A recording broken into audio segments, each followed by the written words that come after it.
So Mr. Singh says, you mentioned the pituitary stops sending signals to produce testosterone. Is there a natural way to get your pituitary communicating normally after TRT? That would be HCG, I would think, wouldn't it be?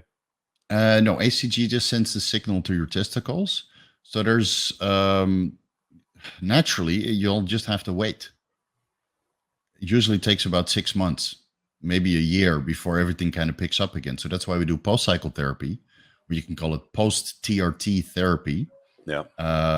That's double therapy, but it is what it is. So you'll use fertility drugs to restart the signaling process. You can use Kispeptin 10, which has a little bit of evidence that it's able to secrete luteinizing hormone and follicle stimulating hormone from the pituitary. Or you use a gonadotropin hormone releasing hormone analog like gonadorelin, triptorelin, buserelin. You have to dose that low dosages, probably multiple times per day, just to send a little bit of signal. So now you're replacing the signal from the hypothalamus to the pituitary with 3 different drugs. The Kispeptin 10 works on the hypothalamus to release gonadotropin hormone releasing hormone, but you can mimic this with one of the fertility drugs. And then the last step from the pituitary to the testicles is luteinizing hormone, follicle stimulating hormone, which you can mimic with ACG or human menopausal gonadotropin, which contains luteinizing hormone and follicle stimulating hormone. So you'll have to choose which of these steps you want to restart.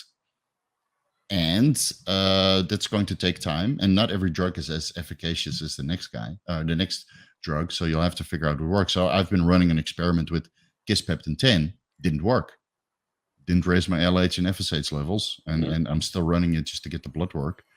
And then I'd probably have to look at another drug. You can block the estrogen receptor in the hypothalamus and pituitary with Nolvadex, Clomid, and Clomiphene, Raloxifene, and send a little bit of a signal that way because there's always a negative feedback. And of course, when you're coming off TRT, you're kind of in like this hormonal imbalance limbo, and the selective estrogen receptor modulator helps with that. But it also acts as an estrogen in the brain, so the Clomid or enclomiphene might give you a little bit of side effects, estrogenic side effects in the brain. So you watch Titanic, and then suddenly here's your starting. Really, it's insane.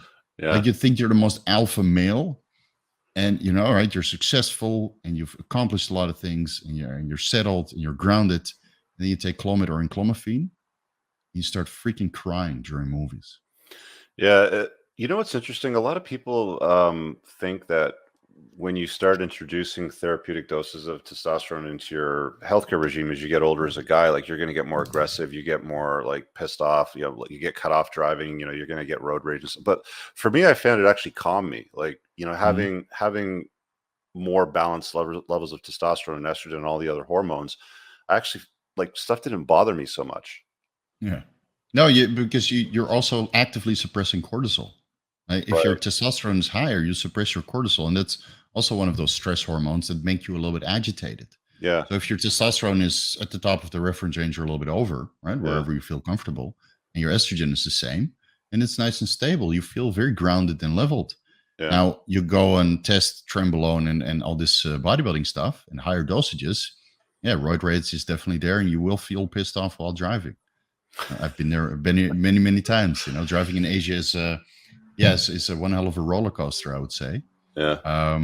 So it's like there's a therapeutic dose where you feel good, and then there's a too high of dose where you get good results, but the side effects start to manifest also.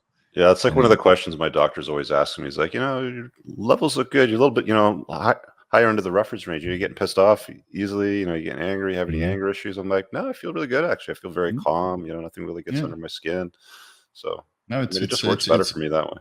I think for a lot of men, especially when you're older, even if you like, when my testosterone levels came back to about 600 nanograms per deciliter, and now that I restarted again 4 weeks ago, like quality of life improved tremendously just by having a little bit of testosterone and primobolan in the mix. Like I'm better sex drive, more outgoing, more go-getter attitude regarding business. I'm able to work longer, right, during the day, so I can do 6 in the morning till 10 in the evening if I wanted to.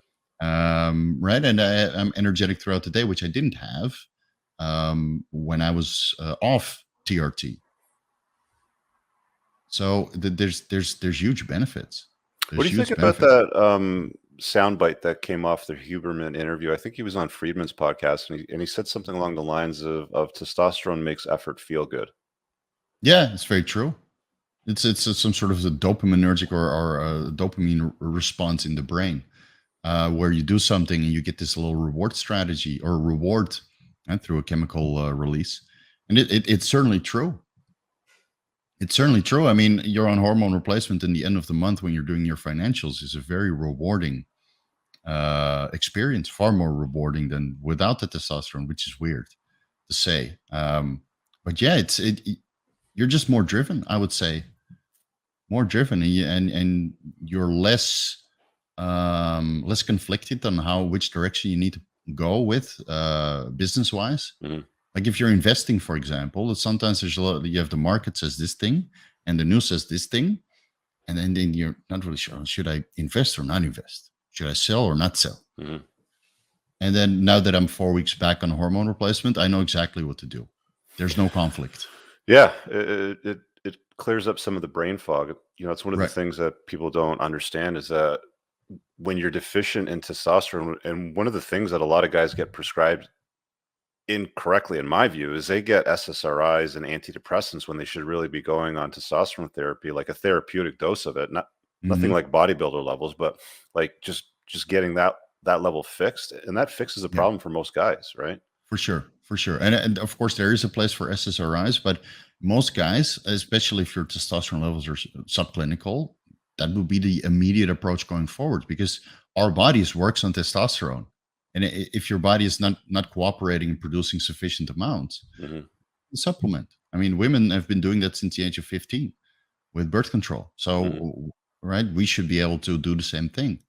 And in the end, if you're more productive, more business oriented, the whole world benefits because the economy is rolling.